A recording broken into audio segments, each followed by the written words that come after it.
আসসালামু আলাইকুম, সবাইকে অবস্থা আই হোক সবাই ভালো আছেন। আলহামদুলিল্লাহ আমিও ভালো আছি। আজকে আমাদের এখানে পিঠাপুলি উৎসব গিয়েছে।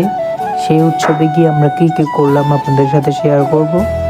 এখানে দেখুন অনেক নানা ধরনের পিঠা, এই যে আমি নাম জানি না কিন্তু অনেক নানা ধরনের পিঠা এবং পুডিং, চাউমিন, তারপরে চিকেন বার্গার সবই উঠছে। আর এখানে ডান্স হবে কিছুক্ষণ পরে, আপনাদেরকে দেখাবো। আগে আমরা পিঠাগুলি দেখে আসি। এই যে দেখুন, আমি এখান থেকে একটা পুডিং টেস্ট করলাম, মোটামুটি কাল খারাপ না, ভালোই হয়েছে। এই যে এখন ডান্সটা শুরু হবে, দেখুন সবাই।